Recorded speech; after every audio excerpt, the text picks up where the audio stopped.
तो good evening to all of you. आप सभी का स्वागत है भटनेर आईएएस में। ये इंडियन इकोनॉमी का जो है टेस्ट है। तो हम क्या करेंगे कि इंट्रोडक्शन इन्फ्लेशन और इन्फ्लेशन के साथ मॉनेटरी पॉलिसी, इसका एक टेस्ट बना लेंगे और दूसरा जो है बैंकिंग सिस्टम का एक टेस्ट बना लेंगे। ठीक है, तो चलो भारतीय अर्थव्यवस्था के अंतर्गत हमें ये देखना है। देखो, ये जो हमारा ये भटनेर आईएएस में जो कंप्लीट वीडियो है इस ऐप में मिलेंगे। इस साथ ही साथ है ये पीडीएफ जो है आपको हमारे ऐप में मिलेगी और टेस्ट भी। ठीक है, तो चलो शुरुआत करते हैं। देखो, मैं इसे ये जो क्वेश्चन है ये यानी तीनों चैप्टर के होंगे। ठीक है, तो चलो यहां से हम शुरुआत करते हैं। क्वेश्चन नंबर फर्स्ट जो है, मौद्रिक नीति समिति, याद आ रहा है मॉनेटरी पॉलिसी में समझाया था। मौद्रिक नीति समिति के संबंध में निम्नलिखित कथनों में से कौन एक सही है? अब ध्यान से सुनना जरा। एक, आरबीआई की मानक ब्याज दरों का निर्धारण करती है। यह एक 12 सदस्यीय निकाय है जिसमें से आरबीआई का गवर्नर शामिल है और प्रत्येक वर्ष का इसका पुनर्गठन किया जाता है। यह केंद्रीय वित्त मंत्री की अध्यक्षता में कार्य करती है। ठीक है, तो इसमें से बताइए कि कौन सही है? केवल एक, बी नंबर केवल एक और दो, और सी नंबर केवल तीन, और डी नंबर दो और तीन। जरा आप याद करिए और बताइए मुझे। आपको 5 सेकंड का टाइम है और फिर आप आंसर करिए। देखो भाई, मौद्रिक नीति समिति, मॉनेटरी पॉलिसी कमिटी, यह आरबीआई की मानक ब्याज दरों का निर्धारण करती है। एकदम राइट है, सही है। मैंने बताया था मॉनेटरी पॉलिसी के अंतर्गत जो मौद्रिक नीति समिति की जो है ये मानक ब्याज दरों का निर्धारण करती है। यह एक 12 सदस्यीय निकाय है। नहीं सर, ये 12 सदस्यीय नहीं, 6 सदस्यीय निकाय है। इसमें से 3 आरबीआई की तरफ से होंगे, 3 सरकार की तरफ से होंगे, और ये जो 3 सरकार की तरफ से होंगे वो इकोनॉमिक्स में एक्सपर्ट होंगे, ना कि कोई उनका पॉलिटिकल एक्सपर्ट होंगे। तो ये है इकोनॉमिक्स में एक्सपर्ट सरकार की तरफ से होंगे। तो ये 6 सदस्यीय निकाय है। ठीक है, और ये केंद्रीय वित्त मंत्री की अध्यक्षता में कार्य करती है। नहीं सर, ये आरबीआई के जो गवर्नर होते हैं उनकी अध्यक्षता में कार्य करती है। तो स्टेटमेंट दूसरा भी गलत है, स्टेटमेंट तीसरा भी गलत है। तो मात्र आंसर सही होना चाहिए, ओनली वन है। देखो कोई, हाँ जी हाँ, नंबर ए। समझ में आया? तो स्टेटमेंट मात्र फर्स्ट सही है। ठीक है, आप सभी को ना मैं जैसे 5 सेकंड का टाइम देता हूं, ऑलरेडी पढ़ के सुनाता हूं, तो इतना आपको एटलीस्ट टाइम मिल जाता है। ठीक है, इसके साथ साथ क्वेश्चन नंबर हमारा दूसरा है, आरबीआई द्वारा घोषित कोषों की सीमांत लागत पर आधारित उधारी दर के उद्देश्य हैं। आरबीआई के द्वारा घोषित कोषों की सीमांत लागत पर, देखो ये इंग्लिश में भी है। ठीक है, सीमांत लागत पर आधारित उधारी दर के क्या उद्देश्य है? ये दिशा निर्देश उधारों की ब्याज दरें निर्धारित करने हेतु बैंकों द्वारा अपनाई गई विधि में पारदर्शिता बनाने में मदद करती है। ये दिशा निर्देश बैंक की साख की उपलब्धता ऐसी ब्याज दरों पर सुनिश्चित करने में मदद करते हैं जो ऋण लेने वाले बैंक दोनों के लिए ब्याज संगत है। आंसर करिए। मैं आपको 5 सेकंड का ऑलरेडी टाइम दे रहा हूं आंसर करने के लिए, क्योंकि मैंने पढ़ा है उतना, तो उतना टाइम तो आपको भी मिल गया होगा। तो आरबीआई के द्वारा घोषित कोषों की सीमांत लागत पर आधारित उधारी दर के क्या उद्देश्य है? एक तो ये पहला कि भाई इसके दिशा निर्देश उधारों की ब्याज दरें निर्धारित करने हेतु बैंकों के द्वारा अपनाई गई विधि में पारदर्शिता बढ़ाने में मदद करती है। एकदम राइट है। ये दिशा निर्देश बैंक शाखा की उपलब्धता ऐसी ब्याज दरों पर सुनिश्चित करने में मदद करती है जो ऋण लेने वाले और बैंक दोनों के लिए ब्याज संगत हो। बिल्कुल सही है, यानी इसका आंसर सी। ओके, चलो क्वेश्चन नंबर थर्ड, भारतीय अर्थव्यवस्था के संदर्भ में निम्नलिखित पर विचार कीजिए। बैंक दर, खुला बाजार संचालन, लोक ऋण और लोक राजस्व, उपयुक्त में से कौन मौद्रिक नीति के घटक हैं? बैंक दर, ओपन मार्केट ऑपरेशन ओएमओ याद है, और लोक ऋण। ठीक है, और लोक राजस्व। तो आप बताएं जरा मुझे कि इसमें से कौन कौन सा सही है। आपको 5 सेकंड का टाइम है और जल्दी से आंसर करें। मौद्रिक नीति के घटक की बात हो रही है, कंपोनेंट की बात हो रही है, यानी which of the above is R component of monetary policy. मैंने मॉनेटरी पॉलिसी पढ़ाते वक्त क्या क्या आपको उसके कंपोनेंट के बारे में डिस्कस किया था, ये बताइए जरा। देखो बैंक दर बताया था भाई, ये मात्रात्मक उपकरण के अंतर्गत जो मौद्रिक नीति, जो मॉनेटरी पॉलिसी है, तो मात्रात्मक उपकरणों के अंतर्गत इसको कंसीडर किया जाता है। पारंपरिक पारंपरिक में मात्रात्मक उपकरण है जो, ठीक है।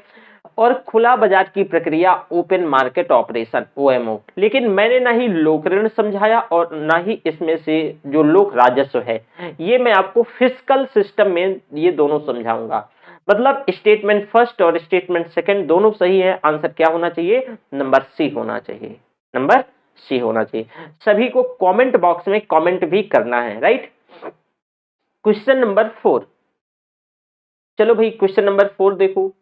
जब भारतीय रिजर्व बैंक सांविधिक नकदी अनुपात यानी एसएलआर, स्टैट्यूटरी लिक्विडिटी रेशियो, ये देखो स्टैट्यूटरी लिक्विडिटी रेशियो को 50 आधार अंक कम कर देता है, तो इस क्या होने की संभावना है? जरा देखो, एसएलआर कम हो रहा है, मैं बोला था इंटरप्रिटेशन से क्वेश्चन आएगा।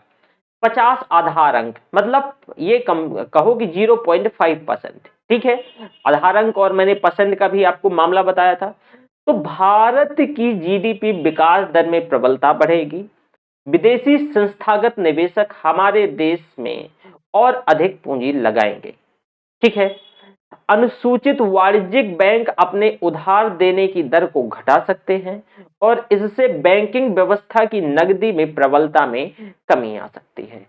अब जरा इसे चारों स्टेटमेंट को ध्यान से समझो और उसके जो मैं बोला था इंटरप्रिटेशन, जो उसका एप्लीकेशन है, उसमें मैंने क्या बताया था कि भाई देखो कि भारतीय रिजर्व बैंक जो है, आरबीआई, मान लो कि एसएलआर को कम करती है, तो बैंकों को अपने पास कम पूंजी रखनी पड़ेगी। तो बैंक क्या करेंगे कि ज्यादा से ज्यादा पैसा उधार दे सकेंगे लोगों को। तो स्टेटमेंट थर्ड है कि अनुसूचित वाणिज्यिक बैंक अपने उधार देने की दर को जो है घटा सकते हैं। जो अनुसूचित वाणिज्यिक बैंक है, ये अपने उधार देने की जो दर है, इसको क्या कर सकते हैं? घटा सकते हैं। इससे बैंकिंग व्यवस्था की नकदी में प्रबलता में कमी आ सकती है और विदेशी संस्थागत निवेशक हमारे देश में और अधिक पूंजी लाएंगे, भारत की जीडीपी विकास दर में प्रबलता बढ़ेगी। अब इसमें से अच्छा और स्टेटमेंट नहीं, चलो बताएं, आप बताइए। उधार देने की जो दर है वो घटा सकते हैं, क्यों भाई घटा सकते हैं? लोगों के पास ज्यादा पैसा जाएगा, सॉरी, लोग मतलब बैंकों के पास ज्यादा पैसा बचेगा। जब पैसा बैंकों के पास ज्यादा होगा, ऋण लेने वाले कम होंगे, तो बैंक क्या करेगा कि उधार देने वाली जो दर है इसको घटा देगी। इसको क्या कर देगी? घटा देगी। तो ये ध्यान रखना है। अब देखो, अगर ये ए बी सी डी करके कुछ और दिया होता है, इसमें से सबसे क्वेश्चन ज्यादा सही ये है, ठीक है, सबसे ज्यादा जो ये स्टेटमेंट है, सी नंबर सही है। लेकिन भारत की जीडीपी विकास दर प्रबलता से बढ़ेगी नहीं सर। इसमें ये आप कह सकते हो कि भाई जीडीपी जो है इसमें विकास दर बढ़ सकती है लेकिन प्रबलता से बढ़ेगी, तो ये स्टेटमेंट इसको गलत कर देता है। विदेशी संस्थागत निवेशक जो है हमारे देश में और अधिक पूंजी लाएंगे। देखो क्या है कि इसमें से ये स्टेटमेंट जो है विदेशी संस्थागत निवेशक, तो कहीं तक सही है, लेकिन ये इंटरप्रिटेशन के बाद, तो एग्जैक्ट जो आंसर होगा आपका सी नंबर। और इससे बैंकिंग व्यवस्था की नकदी में प्रबलता में कमी आ सकती है, नहीं, ये तो स्टेटमेंट पूरी तरीके से गलत है ही। तो कौन सा सही है? सी नंबर। ओके, चलो पांचवा नंबर देखो।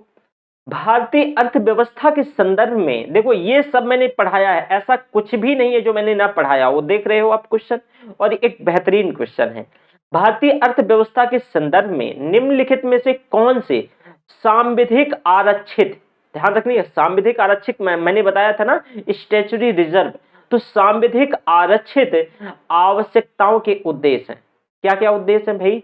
अगर हम बात करें तो केंद्रीय बैंक को बैंकों द्वारा निर्मित की जा सकने वाली अग्रिम राशियों पर नियंत्रण रखने की सक्षमता प्रदान करना, बैंकों में जनता की जमा राशियों को सुरक्षित व तरल रखना, व्यावसायिक बैंकों को अत्यधिक लाभ कमाने से रोकना, और बैंकों को दिन प्रतिदिन की आवश्यकताओं को पूरा करने के लिए पर्याप्त कोष्ठ नकदी रखने को बाध्य करना। आपको मैंने बताया था कि बताओ इसमें कहीं भी इसका मतलब ये नहीं है कि जो व्यावसायिक बैंकों को अत्यधिक लाभ कमाने से रोकना, तो स्टेटमेंट जो है 3 पहले से गलत हो जाता है। तो इससे इंटरप्रिटेशन देखो, इससे रिमूवल फैक्टर जो है, इससे कि ये डी भी गलत हो गया और सी भी गलत हो गया, क्योंकि 3 इसमें भी है और 3 इसमें भी है। अब आपको ए और बी में चुनना है, ठीक है। तो जब ये गलत हो गया ए और बी में, तो 4 तो है नहीं है, तो 4 चलो ठीक है, ये भी पहले से आप इसे गलत मान लो, क्योंकि इनमें तो स्टेटमेंट है नहीं अगर ए और बी सही है। तो बैंकों को दिन प्रतिदिन की आवश्यकताओं को पूरा करने के लिए पर्याप्त कोष नकदी रखने को बाध्य करना नहीं है, ये बाध्य नहीं है, इस वजह से ये भी स्टेटमेंट गलत हो जाता है। अगला है बैंकों में जनता की जमा राशियों को सुरक्षित और सरल बनाए रखना। मैंने बताया था कि इसका एक ये भी उद्देश्य है कि भाई लोगों का पैसा है, पब्लिक का पैसा है, तो कम से कम सीआरआर एसएलआर के तौर पे कुछ पैसा मेंटेन कर दिया जाता है। तो अगर पैसा डूब भी जाता है तो कम से कम लोगों का कुछ पैसा तो सुरक्षित रहता है। तो ठीक है, स्टेटमेंट दूसरा भी सही है। केंद्रीय बैंक को बैंकों द्वारा निर्मित की जा सकने वाली अग्रिम राशियों पर नियंत्रण रखने की सक्षमता प्रदान करना, बिल्कुल ठीक है। तो ये भी है, तो स्टेटमेंट फर्स्ट और सेकंड यानी बी नंबर, पांचवे का B number. Okay, question number 6, भारतीय अर्थव्यवस्था के संदर्भ में खुला बाजार संचालन, ओपन मार्केट ऑपरेशन, देखो इंग्लिश वाला भी देख लो, इंग्लिश इसमें इसी वजह से इंग्लिश में भी लगा रखे हैं। तो भारतीय अर्थव्यवस्था के संदर्भ में खुला बाजार संचालन किसे निर्दिष्ट करता है? अनुसूचित बैंकों द्वारा आरबीआई से ऋण लेना, वाणिज्यिक बैंकों द्वारा उद्योग और व्यापार क्षेत्रों को ऋण देना, आरबीआई द्वारा सरकारी प्रतिभूतियों का क्रय और विक्रय। तो बताओ जल्दी से कि इसमें से क्या आंसर है। ओपन मार्केट ऑपरेशन, याद है मैंने बताया था ओपन मार्केट ऑपरेशन के अंतर्गत कि इसमें से जो आरबीआई की जो प्रतिभूतियां हैं, तो मतलब आरबीआई के द्वारा जो सरकारी प्रतिभूतियां हैं, इनका क्रय और विक्रय किया जाता है, इनका क्रय और विक्रय किया जाता है ओपन मार्केट ऑपरेशन के अंतर्गत। अब ये जो इसका क्रय और विक्रय ओपन मार्केट ऑपरेशन के अंतर्गत एक ई कुबेर नाम का प्लेटफॉर्म है, जो कि मैंने आपको समझाया था, पढ़ाया था। तो ई कुबेर नाम के प्लेटफॉर्म में इलेक्ट्रॉनिक फॉर्म में सरकारी प्रतिभूतियां जारी की जाती है और इसी से खरीद बिक्री करी जाती है। लेकिन ये जो है ना ओपन मार्केट के अंतर्गत, ओपन मार्केट मतलब एक ऐसा ओपन मार्केट ऑपरेशन के अंतर्गत सरकारी प्रतिभूतियों का खरीद विक्रय किया जाता है, ठीक है। तो क्वेश्चन नंबर आपने 6 भी देख लिया। तो जरा बताओ कि इसमें से क्या सही होना चाहिए, जो है सी नंबर। ओके, अब देखो अनुसूचित बैंकों द्वारा आरबीआई से ऋण लेना, बिल्कुल भी नहीं, खुला मतलब ये तो है नहीं है कि आरबीआई से ऋण लेना, ठीक है। वाणिज्यिक बैंकों द्वारा उद्योग और व्यापार क्षेत्रों को ऋण देना, ये भी गलत है, ठीक है। अब अनुसूचित बैंकों द्वारा आरबीआई से ऋण लेना, आपको पता है जो मैंने बताया था इससे पहले कि भाई जो बैंक है वो आरबीआई से ऋण लेते हैं, तो रेपो रेट याद आ रहा होगा, रिवर्स रेपो रेट याद आ रहा होगा, तो जो रिवर्स रेपो रेट है याद है, ठीक है। खैर छोड़िए, तो ये आपने देखा। अब क्वेश्चन नंबर 7, बैंक दर में वृद्धि सामान्यतः इस बात का प्रतीक है कि, अब स्टेटमेंट सुनिए, ब्याज की बाजार दर के गिरने की संभावना है। मतलब बैंक दर में, जो बैंक दर की बात हो रही है, ध्यान रखिएगा, वृद्धि सामान्यतः किस बात का, वही एप्लीकेशन से क्वेश्चन है कि ब्याज की बाजार दर में गिरने की संभावना है। केंद्रीय बैंक अब वाणिज्यिक बैंकों को कर्ज नहीं दे रहा है, केंद्रीय बैंक सस्ती मुद्रा नीति का अनुसरण कर रहा है, या केंद्रीय बैंक महंगी मुद्रा नीति का अनुसरण कर रहा है। आपको टाइम है, आप आंसर करिए, आप आंसर करिए, आपको 5 सेकंड का टाइम देता हूं, क्योंकि मेरे साथ तो आप पढ़ते ही जाते होंगे, है ना। तो जल्दी से आंसर करिए, और सभी को आंसर जो है कमेंट बॉक्स में हर एक बच्चे को करना है। यहाँ ये भी ध्यान रखिएगा, सभी को कमेंट बॉक्स में आंसर करने हैं, ठीक है। चलो देखो भाई, बैंक दर में वृद्धि, अगर बैंक दर में, बैंक दर क्या था कि देखो अब तो इसका मतलब बदल गया है, लेकिन बैंक दर स्टार्टिंग में क्या हुआ करता था कि बैंक को, अगर देखो आरबीआई से लॉन्ग टर्म का बैंक ऋण लेते थे, आरबीआई से लॉन्ग टर्म का बैंक ऋण लेते थे। तो अगर आरबीआई से लॉन्ग टर्म का ऋण लेंगे और इसकी दर में वृद्धि होगी, बैंक दर में, तो मतलब ये क्या है कि अगर ये वृद्धि होगी तो बैंकों को अगर महंगा ऋण प्राप्त होगा आरबीआई से, तो बैंक भी तो महंगा ऋण देंगे ना अर्थव्यवस्था में, तो लोग लेने से कतराएंगे, लोग लेने से कतराएंगे। तो ये क्या होगी कि लोगों के पास जब इसे बहुत ज्यादा रेट है, बहुत ज्यादा वृद्धि है, तो लोग लेने से कतराएंगे। तो यही महंगी मुद्रा, जो डियरनेस, जो पॉलिसी मैंने मॉनेटरी पॉलिसी बताई थी, याद आ रहा है? तो केंद्रीय बैंक जो है महंगी मुद्रा नीति का अनुसरण कर रहा है, मतलब यह अर्थव्यवस्था को टाइट कर रहा है। ठीक है, क्योंकि वृद्धि हो रही है तो ऑब्वियस है कि ये महंगी रणनीति है। ठीक है, कुछ आंसर होगा इसका डी नंबर। चलो क्वेश्चन नंबर 8, निम्नलिखित में से किनके परिणाम स्वरूप अर्थव्यवस्था में मुद्रा आपूर्ति में वृद्धि होगी? मुद्रा आपूर्ति में किसके परिणाम स्वरूप?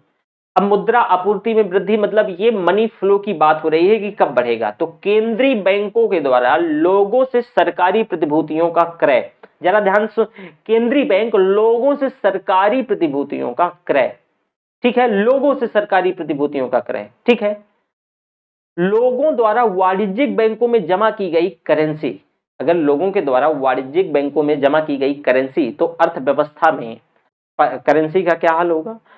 सरकार के द्वारा केंद्रीय बैंक से लिया गया ऋण और केंद्रीय बैंकों के द्वारा लोगों को सरकारी प्रतिभूतियों का विक्रय। अब आंसर करने का प्रयास करिए क्वेश्चन नंबर 8। मैं आपको टाइम दे रहा हूं, समझिए और आंसर करिए। देखो, इसे भी देख लो। देखो भाई, पहला तो स्टेटमेंट क्या है कि केंद्रीय बैंक द्वारा लोगों से सरकारी प्रतिभूतियों का क्रय। ध्यान से सुनना, मुद्रा आपूर्ति में वृद्धि होगी, कब होगी? अर्थव्यवस्था में मुद्रा आपूर्ति में, कि केंद्रीय बैंकों के द्वारा लोगों से सरकारी प्रतिभूतियों का क्रय, यानी क्या करना? खरीद लेना, वापस ले लेना। तो अगर बैंक ने कभी लोगों को प्रतिभूति जारी करी थी, ध्यान से सुनना, तो वह अपनी प्रतिभूति लेगी तो अर्थव्यवस्था में दूसरी तरफ पैसा पंप होगा कि नहीं होगा? मनी फ्लो बढ़ेगा। तो स्टेटमेंट फर्स्ट राइट है। ठीक है, ये सारा सब कुछ पढ़ाया है। अगर ना भी समझिए क्वेश्चन आ रहे हो, देखो क्वेश्चन तो ऐसे ही पूछे जाते हैं, लेकिन ये पूरा कॉन्सेप्ट मैंने क्लियर किया था। ठीक है, अब लोगों द्वारा वाणिज्यिक बैंकों में जमा की गई करेंसी, अब लोगों के द्वारा वाणिज्यिक बैंकों में जमा की गई करेंसी, तो इससे तो फ्लो कम हो रहा है, बढ़ नहीं रहा है। लोगों के पास पैसा आना चाहिए, बल्कि वाणिज्यिक बैंकों में जा रहा है। तो स्टेटमेंट तो गलत। सरकार के द्वारा केंद्रीय बैंक से लिया गया ऋण, सरकार के द्वारा केंद्रीय बैंक से, तो वही की सरकार पैसा अर्थव्यवस्था से उठा रही है, तो मनी फ्लो थोड़ी ना अर्थव्यवस्था में बढ़ेगा। ठीक है, तो ये भी मान लो। कल सॉरी, एक मिनट, इसमें से सरकार के द्वारा केंद्रीय बैंक से लिया गया ऋण, सरकार केंद्रीय बैंक से ऋण लेगी, केंद्रीय बैंक से, और वही तो जाके अर्थव्यवस्था में पंप करेगी ना वेलफेयर स्कीम के माध्यम से। तो इससे मनी फ्लो बढ़ेगा कि नहीं बढ़ेगा? ऑब्वियसली मनी फ्लो बढ़ेगा। ठीक है, तो ये स्टेटमेंट 3 राइट है, न कि रॉन्ग। क्योंकि भाई आपको मैंने बताया था कि जो सरकार से, मान लो कि केंद्रीय बैंक से सरकार ने पैसा लिया, और सरकार ने केंद्रीय बैंक से पैसा लिया, वेलफेयर स्कीम में जाके खर्च किया, तो इनडायरेक्टली वो पैसा मार्केट में ही तो आया। तो अर्थव्यवस्था में मुद्रा फ्लो को बढ़ेगा कि नहीं बढ़ेगा? ऑब्वियसली बढ़ेगा। केंद्रीय बैंक द्वारा लोगों को सरकारी प्रतिभूतियों का विक्रय, भैया अब केंद्रीय बैंक की ओर पैसा जाएगा, जो कि जाना चाहिए पब्लिक की तरफ, तो ये भी गलत है। तो स्टेटमेंट 3 सही है और फर्स्ट सही है। देखो कोई है? हाँ, सी नंबर। क्या है? सी नंबर। क्वेश्चन नंबर 8 आपने देखा। क्वेश्चन नंबर 9 देखो जरा। देखो, भारतीय रिजर्व बैंक के बैंक दर कम करने के फलस्वरूप, अगर भारतीय रिजर्व बैंक बैंक दर को कम करता है तो क्या होगा? बाजार में तरलता बढ़ जाती है। बिल्कुल, बाजार में तरलता घट जाती है, बाजार की तरलता पर कोई प्रभाव नहीं पड़ता है। वाणिज्यिक बैंक अधिक जमा पूर्ति संग्रहित कर लेते हैं। जरा देखो जरा, बैंक दर कम होगा, ठीक है। अगर मान लो, अब इसका औचित्य ऑलरेडी मैंने बैंक दर में जब पढ़ाया था तो मैंने इसका पहले क्या रोल था, अब क्या रोल है, वो समझा चुका हूं। लेकिन मान लो यहाँ पे कि मैंने क्या बताया कि बाजार में तरलता बढ़ जाती है, तो ऑब्वियसली अगर बैंक दर कम होगा, तो बताओ, जब बैंक दर क्या है कि आरबीआई से लंबी अवधि का पैसा क्या करते थे कि बैंक प्राप्त करते थे, उस दर को बैंक दर कहा जाता था। तो भाई अगर बैंक दर कम होगी, फॉर एग्जाम्पल मान लो पहले 18 थी, 18%, लेकिन अब 16% हो गई, तो 2% एक्स्ट्रा अर्थव्यवस्था में पैसा जाएगा। मतलब क्या है? लिक्विडिटी बढ़ जाएगी, तरलता बढ़ जाएगी। स्टेटमेंट फर्स्ट राइट है। अब बाजार में तरलता घट जाएगी, ऐसा तो नहीं होगा। अगर दर बढ़ाई जाती तो ऐसा होता, लेकिन दर को कम किया जा रहा है। अब बाजार की तरलता पे कोई प्रभाव नहीं, ऐसा नहीं है बाजार तरलता बढ़ेगी, वाणिज्यिक बैंक और अधिक जमा पूंजी संग्रहित कर लेते हैं, नहीं बिल्कुल। ठीक है, तो इस वजह से स्टेटमेंट फर्स्ट। चलो क्वेश्चन नंबर 10, निम्नलिखित में से कौन सी सही पारिभाषिक शब्दावली उस क्रिया विधि को इंगित करती है जिसके माध्यम से वाणिज्यिक बैंक सरकार को उधार देता है। मतलब निम्नलिखित में से कौन सी सही पारिभाषिक शब्दावली उस क्रिया विधि को इंगित करती है जिसके माध्यम से वाणिज्यिक बैंक सरकार को उधार देते हैं। ठीक है, तो जरा देखो, वाणिज्यिक बैंक, ठीक है ना, सरकार को उधार देते हैं। अब नगदी उधार अनुपात यानी कैश रिजर्व रेशियो की बात हो रही है, नहीं, कैश रिजर्व रेशियो CRR गलत, ऋण सेवा दायित्व गलत, तरलता समायोजन सुविधा ये भी गलत, यानी इसको लिक्विडिटी एडजस्टमेंट फैसिलिटी LAF, ठीक है बताया था। सांविधिक तरलता अनुपात स्टैच्यूटरी लिक्विडिटी रेशियो SLR। अब बताओ, आंसर करो जल्दी से, 5 सेकंड का टाइम है, जल्दी आंसर, मेरे पढ़ते वक्त आपको आंसर हर हाल में कर देना है। Answer number D. कैसे डी? देखो भाई, वाणिज्यिक बैंक यहां क्या कह रहा है कि किसके माध्यम से वाणिज्यिक बैंक सरकार को उधार देता है। वाणिज्यिक जो बैंक है सरकार को SLR के माध्यम से। क्यों? क्योंकि आप देखो, ये जो SLR है, ये जो SLR के अंतर्गत मान लो वो दिया गया है, सरकार के द्वारा जो है प्रतिभूति जारी करी गई, तो उन प्रतिभूतियों को मेंटेन किया जाता है। ठीक है, तो डायरेक्टली पैसा जो कि मान लो ऐसे समझो, ये गवर्नमेंट है, ठीक है, ये RBI है और ये कॉमर्शियल बैंक है। इससे गवर्नमेंट को पैसे की जरूरत है, RBI के पास गई, इससे बोला कि भाई तुम सिक्योरिटी लो, तो गवर्नमेंट सिक्योरिटी ले ली और इससे पैसा मांग करी। ये पैसा कहाँ चला गया? सरकार के पास चला गया। सरकारी प्रतिभूति कहाँ चली गई? बैंकों के पास चली गई। इस पे इन्हें ब्याज देगी सरकार, लेकिन ये बताओ इसको आप किस में मेंटेन कर सकते हो? मैंने 3 फॉर्म बताए थे SLR के अंतर्गत, जो सबसे ज्यादा प्रेफरेंस किसे दी जाती है? सरकारी प्रतिभूतियों को। तो ये सरकारी प्रतिभूतियों के अंतर्गत इसमें 3 फॉर्म थे ना, एक गोल्ड था, एक कैश था। तो सांविधिक तरलता अनुपात में जो SLR है, स्टैच्यूटरी लिक्विडिटी रेशियो, तो इसमें से इस वजह से ये आंसर डी नंबर सही होगा। क्वेश्चन नंबर 11 जब भारतीय रिजर्व बैंक नगदी रिजर्व अनुपात में वृद्धि की घोषणा करता है, फॉर एग्जाम्पल जो CRR में घोषणा करता है, मान लो RBI CRR में घोषणा करता है, इसका मतलब क्या होगा? अब मतलब CRR में वृद्धि की घोषणा करता है, CRR बढ़ा रहा है, तो वाणिज्य बैंकों के पास उधार देने के लिए कम मुद्रा होगी ऑब्वियसली। ठीक है, चलो पहले पढ़ लेते हैं फिर देखते हैं। भारतीय रिजर्व बैंक के पास उधार देने के लिए कम मुद्रा होगी। वाणिज्य बैंकों के पास उधार देने के लिए कम मुद्रा होगी, बिल्कुल। भारतीय रिजर्व बैंक के पास उधार देने के लिए कम मुद्रा होगी। केंद्र सरकार के पास उधार देने के लिए कम मुद्रा होगी, अच्छी स्टेटमेंट है। वाणिज्य बैंकों के पास उधार देने के लिए अपेक्षाकृत अधिक मुद्रा होगी। आंसर इसमें से करना है और जल्दी से करना है। मैं आपको 5 सेकंड का टाइम दे रहा हूं, जल्दी से आप आंसर करने का प्रयास करें। 5 सेकंड तो हो गया। आंसर क्या है इसका? आंसर ए नंबर है। कैसे ए नंबर है भाई? CRR में वृद्धि हो रही है। मान लो 3% पहले CRR था और इसको बढ़ा करके 5% कर दिया गया। ये NDTL का होता है, टोटल है ना, NDTL का होता है। तो भाई जहां पहले 97 रुपया कारोबार के लिए मान लो क्या हो रहे थे कि अनुपात में इसमें वृद्धि, जो CRR है इसमें अनुपात में वृद्धि हो रही है। तो पहले 97 रुपया कारोबार के लिए बैंकों के पास बच रहे थे, लेकिन इसमें वृद्धि करने के बाद अब 95 रुपया बचेंगे।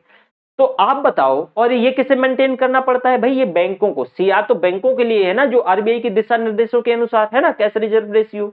तो वाणिज्यिक बैंकों के पास अब उधार देने के लिए कम मुद्रा होगी, बिल्कुल। देखो पहले 97 था, लेकिन इसका CRR मान लो रेट बढ़ गया है, तो अब उधार देने के लिए इनके पास मात्र 95 रुपया बचा। तो स्टेटमेंट फर्स्ट राइट, सही है ना? ओके।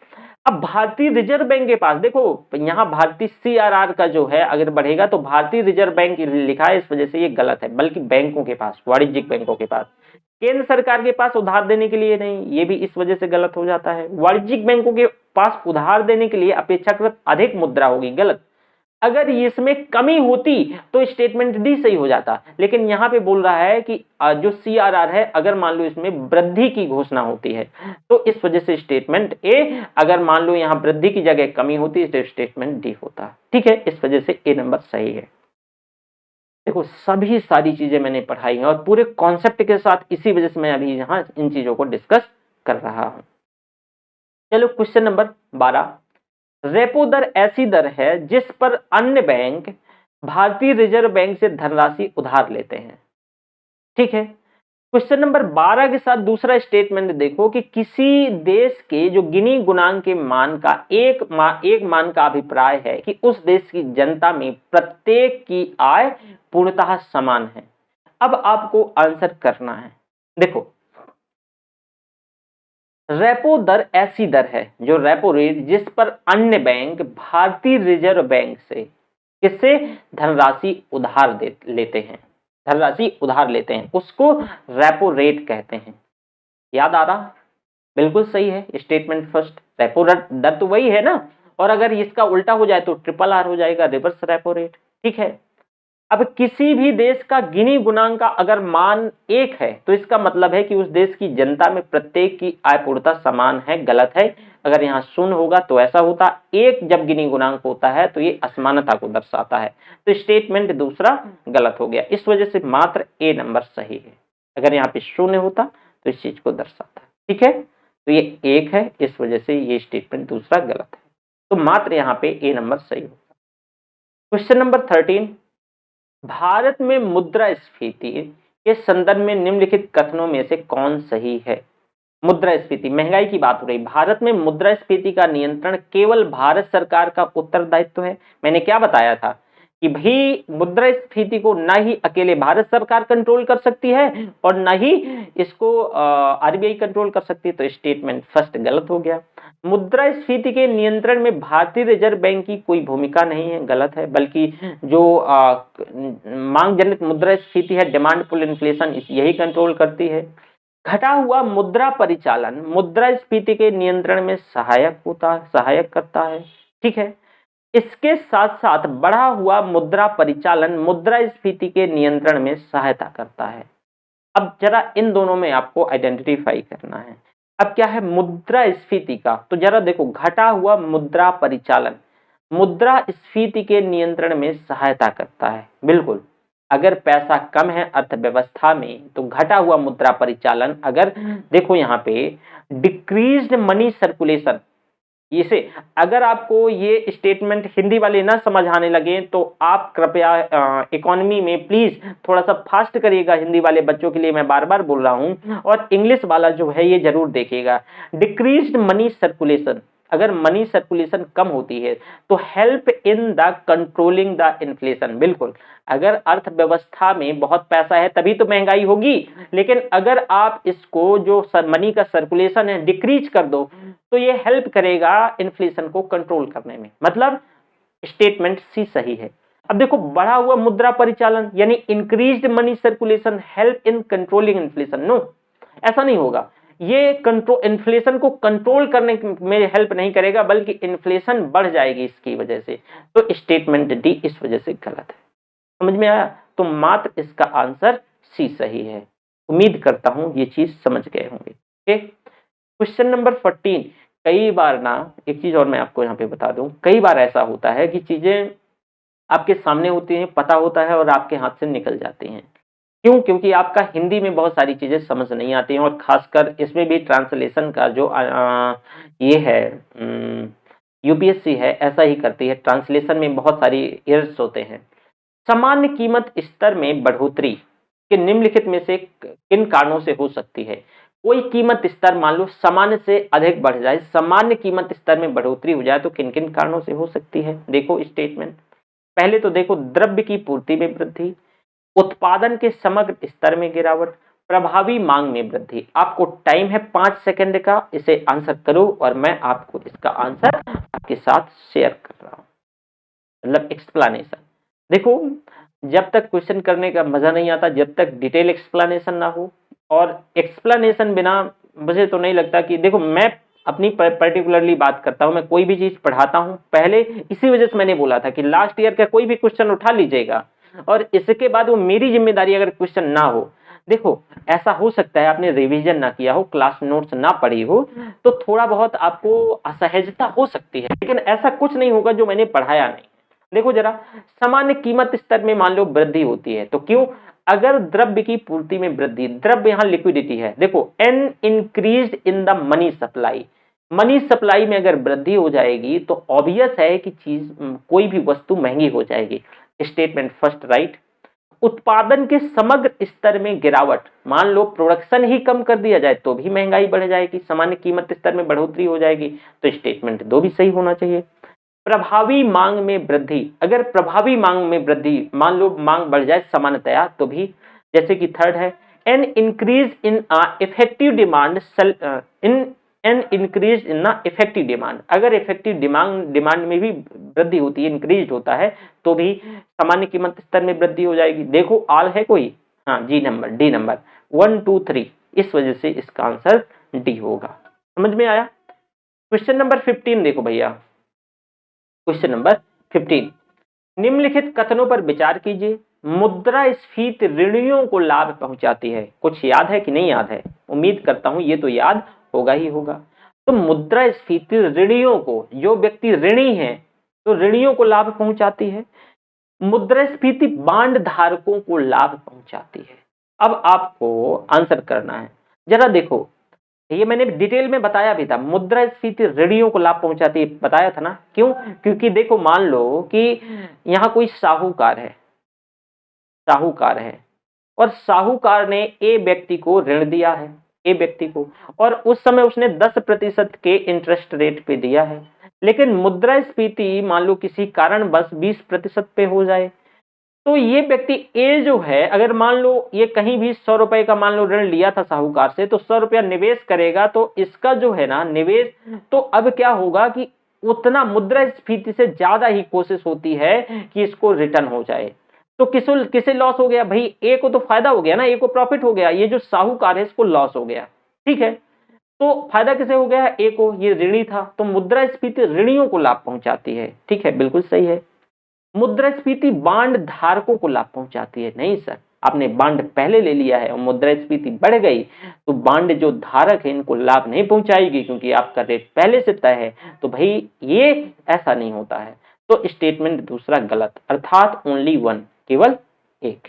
ओके, तो 15 देख लिया आपने। 16 नंबर देखिए, 16 नंबर, निम्नलिखित में से कौन सा एक कथन अपस्फीति का उपयुक्त वर्णन करता है? अपस्फीति, जरा देखो, अपस्फीति यहां यानी देखो डिफ्लेशन, एक होता है ये देखो ये डिफ्लेशन है, एक होता है डिसइंफ्लेशन और ये है डिफ्लेशन। अब क्या है, जरा इस चीज को समझने का प्रयास करो। डिफ्लेशन का मतलब यह दूसरी मुद्राओं की तुलना में मुद्रा मान में अचानक आई गिरावट है। यह अर्थव्यवस्था के वित्तीय और वास्तविक क्षेत्रों में सतत मंदी है। यह माल तथा सेवाओं की सामान्य कीमत स्तर में आई सतत गिरावट है। यह मुद्रा स्फीति दर में एक निश्चित अवधि में आई गिरावट है। अब जरा बताओ कि मैंने क्या बताया था, अपस्फीति या डिफ्लेशन? मैंने बताया था कि भाई माल और सेवाओं में सामान्य कीमत स्तर में गिरावट की दशा को अपस्फीति या डिफ्लेशन कहते हैं। वस्तु तथा सेवाओं के, जो वस्तु और सेवा है, इसकी कीमत स्तर में गिरावट, सतत गिरावट, तो नंबर सी स्टेटमेंट सही है। वस्तु और सेवाओं के मूल्य में गिरावट की दशा को ये अपस्फीति या डिफ्लेशन कहते हैं, तो स्टेटमेंट सी सही है। अब देखो डी क्यों गलत है? यह मुद्रास्फीति दर में एक निश्चित अवधि में आई गिरावट है, नो सर। यह अर्थव्यवस्था के वित्तीय और वास्तविक क्षेत्रों में सतत मंदी, ये भी गलत। दूसरी मुद्राओं की तुलना में मुद्रा मान में अचानक दूसरी मुद्रा से तुलना कर दिया, इस वजह से ए बी और डी गलत है और इसमें से सी सही है। चलो, द्रव्य की पूर्ति यथावत रहने पर यदि द्रव्य की मांग में वृद्धि हो, ध्यान से सुनना, द्रव्य की पूर्ति उतना ही है लेकिन इसकी मांग में वृद्धि हो तो क्या होगा? ये वही एप्लीकेशन, सारे क्वेश्चन एप्लीकेशन से। अब देखो इंग्लिश वाला भी पढ़ना जरूरी है। Supply of money remaining the same, ये जो मनी की सप्लाई है वो सेम है, उसमें कोई वृद्धि नहीं हो रही है। When there is an increase in demand for money, लेकिन फिर भी अगर मान लो इस मतलब डिमांड बढ़ जाए मनी की, तो क्या असर होगा? कीमत स्तर में गिरावट आ जाए, ब्याज की दर में वृद्धि हो जाएगी, ब्याज की दर में कमी हो जाएगी और आय और रोजगार स्तर में वृद्धि हो जाएगी। अब जरा ए बी सी डी है, इसमें से आप मुझे 5 सेकंड का टाइम दे रहा हूं, जल्दी से करके बताओ और फिर मैं इसको डिस्कस करता हूं। हुआ? देख लिए आप? देखो जरा, द्रव्य की पूर्ति यथावत रहे, ठीक है भैया, लेकिन मांग में वृद्धि है, तो क्या होगा कि इसके चलते कीमत स्तर में गिरावट आ जाएगी। कहाँ भाई गिरावट आ जाएगी? कीमत स्तर में नहीं गिरावट आएगी, ठीक है। बल्कि इसमें गिरावट नहीं आना चाहिए, ब्याज की दर में वृद्धि हो जाएगी। ऑब्वियसली ब्याज की जो दर है उसमें वृद्धि हो जाएगी। क्यों? क्योंकि एक चीज बताओ, सप्लाई उतना ही है, ऐसे समझो, सप्लाई उतना ही है और जो डिमांड बहुत ज्यादा हो रही है, तो अगर कोई व्यक्ति जो सप्लायर है वो बार्गेन करेगा कि भाई मैं जो आपको ऋण दूंगा, वो मैं जो पैसा दूंगा उसका मैं अब जो है 2% सैकड़े पर नहीं लूंगा या 2% पे नहीं लूंगा, 3%, 4, 5, 7, मतलब depends on bargaining, depends on bargaining, तो ब्याज की दर में वृद्धि दर्ज हो जाएगी, ठीक है। अब ब्याज की दर में कमी गलत, ये बी नंबर सही है, ओके। आय और रोजगार स्तर में वृद्धि हो जाएगी, कैसे वृद्धि हो जाएगी? नहीं होगी ना, ठीक है। कीमत स्तर में गिरावट तो ये देख ही लिए हैं आप, ठीक है। तो ये आपने देखा, कुछ आंसर इसका मात्र बी सही है। चलो क्वेश्चन नंबर 18 देखो, स्फीति दर में होने वाली तीव्र वृद्धि का आरोप कभी कभी आधार प्रभाव पर लगाया जाता है, और यह आधार प्रभाव क्या है? यानी जो 18 नंबर है, ये इसका आंसर करो। स्फीति दर में वृद्धि वाली तीव्र वृद्धि का आरोप कभी कभी आधार प्रभाव पर लगाया जाता है। यह आधार प्रभाव क्या है? बेस रेट मैंने बताया था, base effect, sorry base rate नहीं। यह फसलों के खराब होने से आपूर्ति में उत्पन्न उग्र अभाव का प्रभाव है। गलत, सॉरी पहले पढ़ लो। यह तीव्र आर्थिक विकास के कारण तेजी से बढ़ रही मांग का प्रभाव है। यह विगत वर्षों की कीमतों का स्फीति दर की गणना पर आया प्रभाव है। इस संदर्भ में एबीसी कथनों में से कोई सही नहीं है। जरा देखो, स्फीति दर में होने वाली तीव्र वृद्धि का जो आरोप है कभी कभी आधार प्रभाव पे लगाया जाता है, तो ये आधार प्रभाव पूछा है कि क्या है। देखो आधार प्रभाव की अगर हम बात करते हैं तो जो है ये विगत वर्षों की कीमतों का स्फीति दर की गणना में आया प्रभाव। विगत वर्ष की कीमतों का जो स्फीति दर है उसमें, मतलब जो स्फीति दर की जो गणना है उस पे जो आया प्रभाव है, यही बेस इफेक्ट है, ओके। चलो क्वेश्चन नंबर 19, निम्नलिखित में से कौन औद्योगिक कर्मकारों के लिए उपभोक्ता कीमत सूचकांक निकालता है? क्वेश्चन नंबर 19 जल्दी से सॉल्व करने का प्रयास करो और बताओ। अगेन, औद्योगिक कर्मकारों के लिए जरा यहां पे देख लो, which of the following the brings out the consumer price index number for the industrial workers? तो देखो कौन निकालता है? भारतीय रिजर्व बैंक नहीं, गलत, और मैंने बताया था डिटेल से। आर्थिक कार्य विभाग, श्रम ब्यूरो और कार्मिक एवं प्रशिक्षण विभाग। अब आंसर करके बताइए। Labour bureau, labour bureau.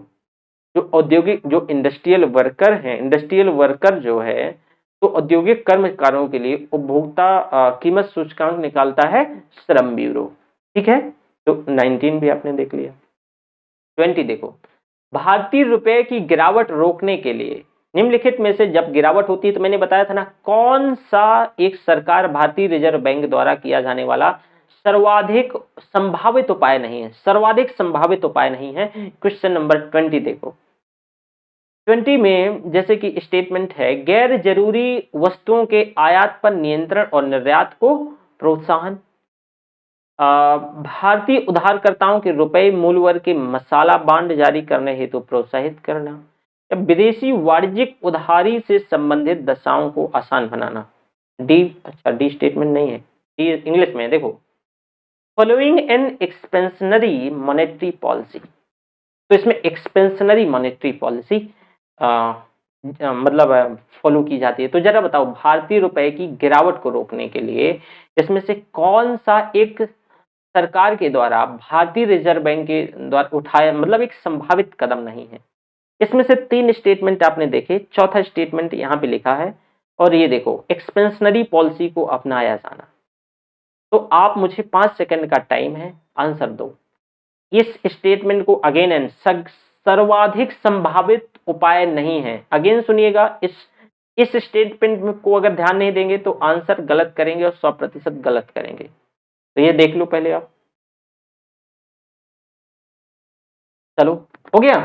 अब भाई यही तो नहीं है, तब तो ठीक है। इसमें से संभावित उपाय है ये कि भाई गैर जरूरी वस्तुओं पे आयात पर थोड़ा बहुत आप कंट्रोल कर लो, निर्यात को प्रोत्साहन करो, ठीक है। तो भारत में जो बाहर से पैसा आएगा तो काउंटर करेगा, तो जो गिरावट है वो कम होगी। भारतीय उधारकर्ताओं को रुपए मूल्य वर्ग में मसाला बॉन्ड जारी करने के लिए प्रोत्साहित करना, अच्छा है कदम। विदेशी वाणिज्यिक उधारी से संबंधित दशाओं को आसान बनाना कि पैसा ताकि आ जाए, तो ये भी अच्छा कदम है। मतलब सबसे संभावित उपाय हैं ये, ठीक है। लेकिन जो एक्सपेंशनरी मॉनेटरी पॉलिसी मतलब क्या है कि ज्यादा से ज्यादा अर्थव्यवस्था में पैसा पंप कर देना। तो ये तो जस्ट अपोजिट हो जाएगा कि भारतीय रुपए की ऑलरेडी गिरावट हो रही है और आप और पैसा पंप कर रहे हो मार्केट पे। तो ये संभावित जो एक्सपेंशनरी जो मॉनेटरी पॉलिसी है, ये इसका संभावित उपाय नहीं है, ठीक है। तो क्योंकि मात्रा ज्यादा है तभी तो हमारा रुपया गिर रहा है। अगर रुपए की मात्रा और आप और ज्यादा पैसा पंप कर दोगे तो और गिरावट दर्ज होगी। तो डी नंबर, तो ये डी सही है। चलो क्वेश्चन नंबर 21 देखो।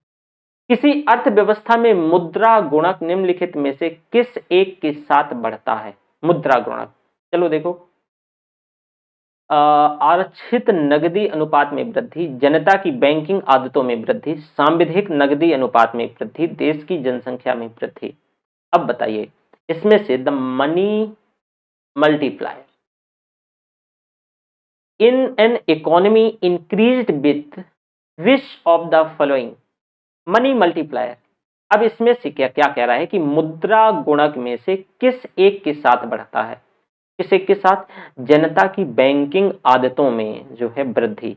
अगर लोगों की जो जनता है, यदि मान लो कि increase in banking habit of the population, तभी मुद्रा गुणक बढ़ेगा। तो इसका स्टेटमेंट क्या है? B number. भारत में किसी वाणिज्यिक बैंक की परिसंपत्ति में निम्नलिखित में से क्या शामिल नहीं होता है? वाणिज्यिक बैंक की परिसंपत्ति में, स्टेटमेंट जरूर ध्यान से सुनना और बताओ कि इसमें से क्या शामिल नहीं होता है, ठीक है। परिसंपत्ति में अग्रिम, जमा, निवेश, मांग और अल्प सूचना मुद्रा। क्या परिसंपत्ति में? जमा। ये भाई परिसंपत्ति नहीं है, ये ऋण है, याद है, ये ऋण है, ठीक है। आप बैंक कहीं निवेश करेंगे तो उसकी परिसंपत्ति कंसीडर होगी। कहीं अगर मान लो, ऐसा समझो ये अग्रिम, तो भी ये जो एडवांस, तो इसकी परिसंपत्ति है।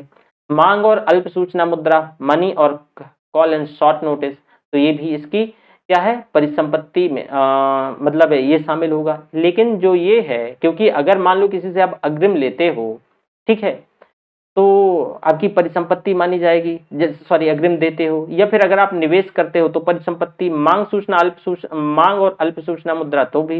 लेकिन जो ये जमा है ये नहीं माना जाएगा। तो इसका answer B number, B number, okay.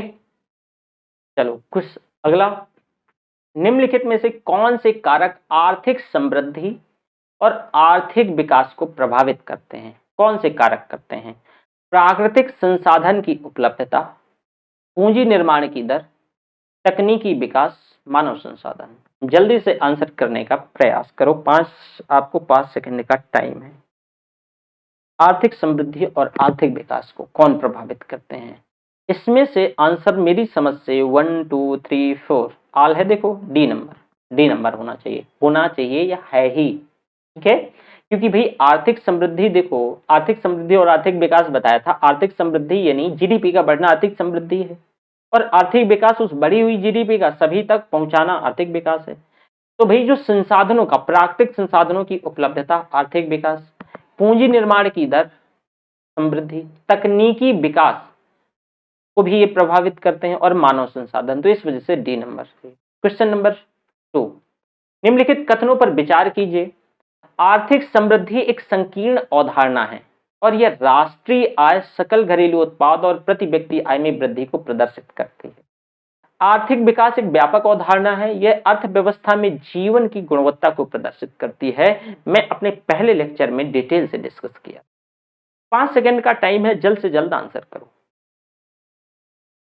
देखो ये सारी चीजें जो है ना, जो आप देख पा रहे हैं, एक क्वेश्चन मैं कह रहा हूं again and again, most important है, ठीक है। और ये लास्ट ईयर्स के क्वेश्चन है, जो कि ऐसा एक भी क्वेश्चन नहीं आया है जो मैंने अपनी क्लास में डिस्कस नहीं किया हो, एक्सेप्ट वन, जो भी गिनी गुणांक है ना। चलो देखो, आर्थिक समृद्धि ये मात्रात्मक अवधारणा है और ये संकीर्ण अवधारणा भी है, मैंने बताया था। तो यह नंबर से संबंधित है, ये न्यूमरिक से रिलेटेड है। मतलब राष्ट्रीय आय का बढ़ना, सकल घरेलू उत्पाद जीडीपी का बढ़ना, या प्रति व्यक्ति आय में का बढ़ना, ये क्या कहलाएगा? आर्थिक समृद्धि, इकोनॉमिक ग्रोथ कहलाएगा। लेकिन वही इकोनॉमिक ग्रोथ का यानी जो आर्थिक समृद्धि का मतलब ये है कि जो समाज के हर एक व्यक्ति को उसका लाभ होना और उसकी जीवन गुणवत्ता को प्रदर्शित करना ही आर्थिक विकास है। तो ये एक व्यापक अवधारणा है। आर्थिक विकास मतलब कि सभी का चौतरफा और उसकी जीवन की गुणवत्ता में। तो इसका मतलब क्या है कि स्टेटमेंट फर्स्ट भी सही है, स्टेटमेंट सेकंड भी सही है। देखो सी नंबर 1 और 2, ठीक है। चलो इसे देखो, आर्थिक समृद्धि अर्थव्यवस्था में मात्रात्मक परिवर्तन को प्रदर्शित करती है। फोकस करना, आर्थिक विकास अर्थव्यवस्था में मात्रात्मक परिवर्तन के साथ साथ गुणात्मक परिवर्तन को भी प्रदर्शित करता है। जरा बताओ। तो इसका आंसर देखो, फर्स्ट भी सही है और सेकंड भी सही। इस वजह से देखो अगेन सी नंबर, ये मात्रा से संबंधित है, ये गुणवत्ता के साथ साथ देखो गुणात्मक परिवर्तनों के साथ साथ मात्रात्मक को भी प्रदर्शित करती है, ठीक है। तो जैसे कि मैंने बताया था आपको, तो इस वजह से स्टेटमेंट 1 और 2 सही है। चलो नंबर ये, स्थायी विकास किसके लिए उपयोग के संदर्भ में अंतर पीढ़ीगत संवेदनशीलता की घटना है? किसके लिए स्थायी विकास, जरा समझना, किसके उपयोग के संदर्भ में? अंतर पीढ़ीगत, ठीक है ना, पीढ़ी दर पीढ़ी संवेदनशीलता की किसकी घटना है? भौतिक संसाधनों की, औद्योगिक संसाधनों की, सामाजिक संसाधनों की और प्राकृतिक संसाधनों की। जब मैं आपको सस्टेनेबल डेवलपमेंट पढ़ाया था, सतत विकास पढ़ाया था, याद आ रहा होगा, सतत विकास। तो इस वजह से प्राकृतिक संसाधनों का ऐसा उचित प्रयोग जो कि हम अपना विकास भी कर सके और आने वाला जो फ्यूचर है उसको भी हम ट्रांसफॉर्म कर सके। अगला है वही, अच्छा सेम हो गया। चलो, सतत विकास का आधार क्या है? सतत विकास का आधार सस्टेनेबल डेवलपमेंट, सामाजिक दृष्टिकोण, आर्थिक दृष्टिकोण, पर्यावरणीय दृष्टिकोण, उपर्युक्त में से कोई नहीं। एमपीपीसीएस पीटी 2015 में पूछा गया ये क्वेश्चन। अब बताओ जल्दी से, 5 सेकंड का टाइम है, बहुत कम, छोटा सा। सतत विकास अभी मैंने बताया, इसका दृष्टिकोण पर्यावरण है, ध्यान रखिएगा, पर्यावरण दृष्टिकोण। भैया हम देखो, हम जब विकास करते हैं तो विकास करने के दौरान, जो डेवलपमेंट के दौरान बहुत ऐसी चीजें होती हैं जिनका ह्रास हो जाता है। तो जो मतलब जो संवेदनशीलता है वो पर्यावरणीय दृष्टिकोण की ओर इंगित करता है कि भाई सतत विकास को इंश्योर करने के लिए हम जो पर्यावरणीय जो संसाधन हैं, मतलब जो हमारे पास प्राकृतिक संसाधन हैं, उनका हम कुछ ऐसा उचित प्रयोग करें कि हमारा भी विकास हो सके और अगली पीढ़ी को भी हम वो ट्रांसफॉर्म कर सके। और कहा जाता है कि हम इन्हें ऋण के तौर पे माने, बल्कि हमें पूर्वजों से मिली परिसंपत्ति के तौर पे इसको न माने और ऋण के तौर पे माने, जो कि हमें आने वाली पीढ़ी को ट्रांसफर करना है। सतत आर्थिक विकास से क्या अभिप्राय है? सतत आर्थिक विकास, अब जरा बताओ। वर्तमान पीढ़ी के विकास के साथ साथ भविष्य का आर्थिक विकास, वर्तमान पीढ़ी का केवल आर्थिक विकास, औद्योगिक विकास और कृषि विकास, वर्तमान पीढ़ी के विकास के साथ साथ भविष्य का आर्थिक विकास, नंबर ए, ठीक है। तो कौन सा सही है? ए। ये देखो छोटे छोटे क्वेश्चन है ना। क्वेश्चन नंबर 26, समावेशी समृद्धि के लिए आवश्यक है, समावेशी समृद्धि देखो ये यूपीपीसीएस मेंस 2008 का क्वेश्चन है। अधोसंरचनात्मक सुविधाओं का विकास, कृषि का पुनरुद्धार, शिक्षा स्वास्थ्य जैसी सामाजिक सेवाओं की अधिकाधिक उपलब्धता, उपर्युक्त में से सही आंसर जल्दी से करो। समावेशी समृद्धि, सबको साथ लेना है, इंक्लूसिव यानी ग्रोथ की बात कर रही है, इंक्लूसिव ग्रोथ, समावेशी समृद्धि, इंक्लूसिव समृद्धि, समावेशी समृद्धि और समावेशी विकास के बारे में मैंने अपने पहले ही लेक्चर में डिस्कस किया था। ठीक है, इंक्लूसिव ग्रोथ मतलब इसमें से सब कुछ शामिल है, तो अधोसंरचना सुविधाओं का विकास ये भी सही होना चाहिए, कृषि का पुनरुद्धार बिल्कुल सही होना चाहिए, शिक्षा स्वास्थ्य सामाजिक सेवाओं जैसी अधिकाधिक उपलब्धता मतलब उपर्युक्त सभी, डी नंबर इसका आंसर। समझ में आया।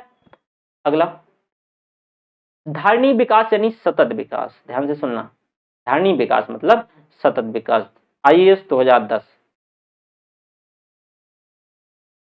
भावी पीढ़ियों के अपनी आवश्यकताओं को पूरा करने में समर्थ से समझौता किए बगैर वर्तमान की आवश्यकताओं को पूरा करता है।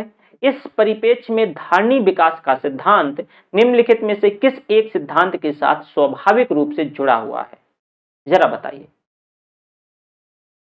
मैंने इसमें से क्या बताया कि भाई जो धारणी विकास है तो आपको भावी पीढ़ियों की अपनी आवश्यकताओं, भावी पीढ़ियों की अपनी आवश्यकताओं को पूरा करने में समर्थ से समझौता किए बगैर आपको समझौता नहीं करना है और अपनी आवश्यकताओं को पूरा करना है।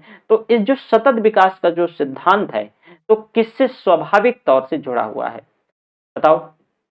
सामाजिक न्याय और सशक्तिकरण, समावेशी विकास, तो भाई समावेशी विकास, समावेशी विकास यानी in development of all and development of all aspect, development of all aspect, तो यहाँ पे समावेशी विकास।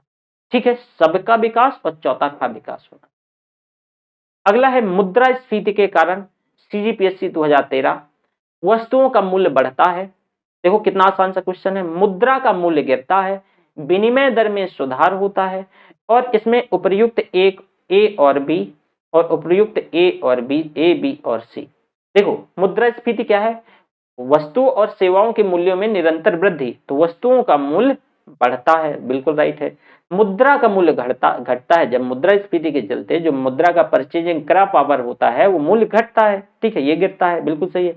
विनिमय दर में सुधार होता है, नहीं सर, तो ए और बी, देखो डी नंबर, ए और बी, ओके, ये आपने देखा, इसका डी सही है, ध्यान रखना। चलो, थोक मूल्य सूचकांक के मापन में निम्न में से किस एक के क्षेत्र को सबसे अधिक वेटेज दिया गया है। थोक मूल्य सूचकांक ये होलसेल प्राइस इंडेक्स WPI, याद आ रहा होगा, WPI में सबसे ज्यादा वेटेज किसको दिया गया था, याद है, ये कब है, यूपीपीएससी 2008 में आया। खाद्य पदार्थ और सेवा क्षेत्र गलत, क्योंकि अगर इसी को दिया होता तो हम तो, एक ये भी तो कारण था ना कि हम WPI से CPI की ओर मूव किए थे। गैर खाद्य पदार्थ क्षेत्र, ईंधन पावर लाइट और ल्यूब्रिकेंट, ये भी गलत, मतलब खाद्य पदार्थ ये भी गलत, ये भी गलत, ईंधन पावर लाइट लुब्रिकेंट जो कि 17 ही वस्तुएं थी मात्र, ठीक है। विनिर्मित उत्पाद सबसे ज्यादा वेटेज इन्हीं को, मैन्युफैक्चर गुड्स को दिया गया था, मैन्युफैक्चर गुड्स को दिया गया था, ठीक है। अब मैंने समझाया था बकायदे बास्केट बना के कि भाई किस किस को कितने उसमें बांटा गया है। देखो WPI को 3 उस पे बांटा गया था, प्राइमरी गुड्स, मैन्युफैक्चर गुड्स और पावर यानी ल्यूब्रिकेंट जो एनर्जी पावर। तो सबसे ज्यादा करीब 564 वस्तुएं इनको, मतलब इनका वेटेज सबसे अधिक था, किसका, मैन्युफैक्चर गुड्स का, ठीक है, और इनका करीब 17 और इनका कुछ 100 समथिंग, ठीक है। इसके साथ साथ देखो निम्नलिखित में से मुद्रास्फीति से सर्वाधिक लाभ पाता है, कौन लाभ पाता है, साहूकार, नहीं, उदाहरण देके भी बताया था। देखो यूपीपीएससी 1995 में क्वेश्चन पूछा, साहूकार गलत, साहूकार को तो लॉस होता है, लाभ कहाँ मिलता है। ऋणी बिल्कुल सही, बचत खाता अकाउंट रखने वाले नहीं, और राजकीय पेंशनर नहीं, ऋणी को सबसे ज्यादा, ठीक है। चलो दूसरा नंबर, भारत में कर्मचारियों के महंगाई भत्ते के निर्धारण का आधार क्या है, महंगाई भत्ते के, तो बताओ क्या है, उपभोक्ता मूल्य सूचकांक, CPI, ध्यान रखिएगा, CPI ये भी समझाया था, कितनी बार पूछा गया, लोअर सबऑर्डिनेट 2008, यूपी मेंस 2008 और LDA 2007, निम्नलिखित में से कौन औद्योगिक कर्मकारों के लिए उपभोक्ता कीमत सूचकांक यानी consumer price index number for industrial workers निकालता है? बताइए कौन निकालता है? जो है कर्मकारों के लिए उपभोक्ता कीमत सूचकांक consumer price index number for industrial worker, इनके लिए कौन निकालता है? इंडस्ट्रियल वर्कर्स के लिए अभी बताया था, याद आ रहा होगा, बताइए। ये तो है नहीं, आर्थिक कार्य विभाग है नहीं, कार्मिक और प्रशिक्षण विभाग है नहीं, लेबर ब्यूरो। ठीक है, भारत में मुद्रास्फीति के संदर्भ में निम्नलिखित कथनों में से कौन कौन सा सही है? मुद्रास्फीति के संदर्भ में कौन सा सही है? भारत में मुद्रास्फीति का नियंत्रण केवल भारत सरकार का उत्तरदायित्व है? नहीं सर, केवल भारत, ये देखो आईएएस 2015 में पूछा गया है, नहीं, गलत। मुद्रास्फीति के नियंत्रण में भारतीय रिजर्व बैंक की कोई भूमिका नहीं है, ये भी गलत। घटा हुआ मुद्रा परिचालन मनी सर्कुलेशन मुद्रास्फीति के नियंत्रण में सहायता करता है, सी बिल्कुल सही है, और ये डी गलत। क्वेश्चन नंबर 6,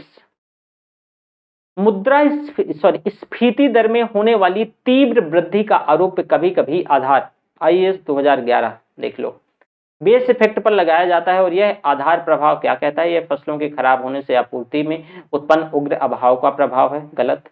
यह तीव्र आर्थिक विकास के कारण तेजी से बढ़ रही मांग का प्रभाव है, गलत।